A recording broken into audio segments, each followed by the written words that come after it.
pour ce qui me concerne, il est évident que d'être tatoué, ça n'a pas eu pour moi le même impact que pour beaucoup d'autres.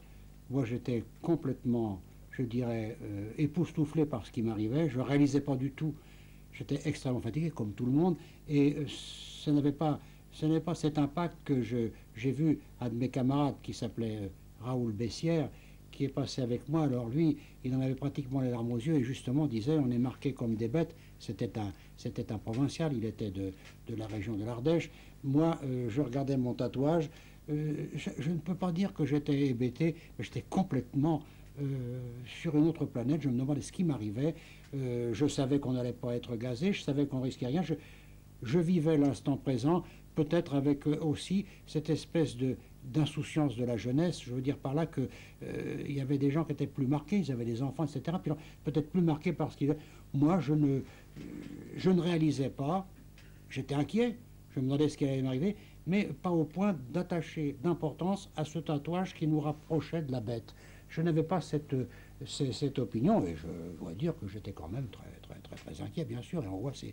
Mais nous avons poursuivi. Alors donc, quand nous quittons ce tatouage, c'est toujours ce capot pour le nez qui était énigmatique, et on nous dirige vers ce que il nous dit que nous allons vers le sauna. Sauna, évidemment, on ne savait pas ce que ça voulait dire en allemand, mais ce bâtiment du sauna qui existe d'ailleurs toujours à Auschwitz, et nous pénétrons ce bureau, et dans ce bâtiment. Et c'est là effectivement qu'on commence à avoir un peu la... on est complètement retourné, c'est qu'on nous fait mettre immédiatement tout nu. On nous fait mettre tout nu, on nous donne un petit verre d'espèce de café, je ne sais quoi, et on voit tout nu, et dans un couloir glacial, donc tout nu, on nous fait enlever nos affaires, on les met dans un sachet, on nous fait enlever tout ce qu'on avait comme bagues, etc. Et on tombe devant des capots polonais qui nous demandent nos noms, qu'ils écorchent. Le mien a été écorché.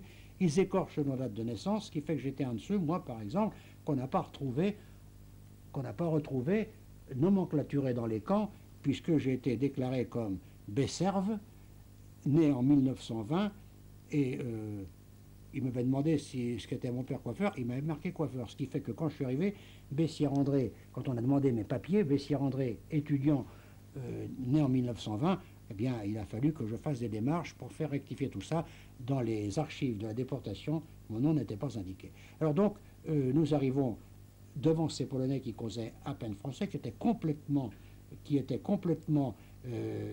fatigués parce qu'ils avaient reçu un convoi, d'après ce qu'on nous avait dit peu avant, et ils n'arrêtaient pas d'écrire, et on fait donc notre fiche hérétique. Et nous restons pendant 2 ou 3 heures dans ce couloir glacial où passait de temps à autre une espèce de gros Oberscharführer allemand, un adjudant SS, et qui surtout se préoccupait de regarder nos parties génitales pour savoir si on avait... Et qui, je le vois, se précipiter sur quelques dizaines de mètres sur un juif qui avait évidemment, il le voyait à sa circoncision, et effectivement ce juif n'a pas fait long feu, et il a dû faire partie, le chien, il avait un chien, c'est un chien loup, et donc ils ont déchiqueté ce juif qui a été effectivement embarqué après par des juifs polonais, puisque c'était les juifs polonais qui accomplissaient toutes ces besognes. Et donc voilà, donc on surveillait si on avait... Et des heures dans ce couloir glacial où des gens ont attrapé des pneumonies. Il y a eu beaucoup de morts à Auschwitz, des pneumonies, et notamment le recteur de l'université de Pont-Aven qui s'appelait le père Tanguy, qui a attrapé une mauvaise bronchite, et il mourra plus tard à Buchenwald, 3 semaines plus tard.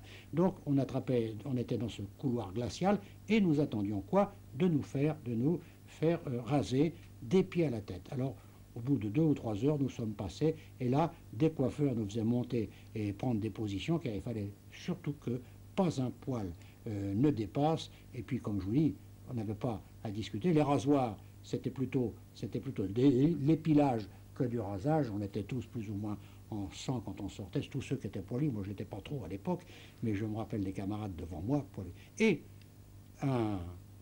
une chance, Desnos, quand il passera, il avait un magnifique tatouage fait par Fujita a eu de la chance, j'ouvre cette parenthèse, parce qu'il a eu beaucoup de chance qu'il ne soit pas repéré avec son tatouage de Fujita par des Allemands connaisseurs. Sans ça, effectivement, il serait, bon, il n'est pas rentré de déportation, mais il aurait vécu encore moins longtemps.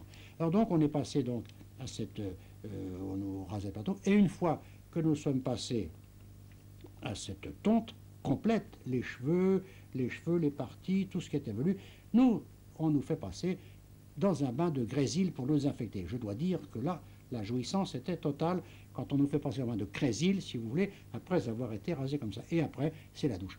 Alors la douche, évidemment, mais nous prendrons un jour l'habitude, il jouait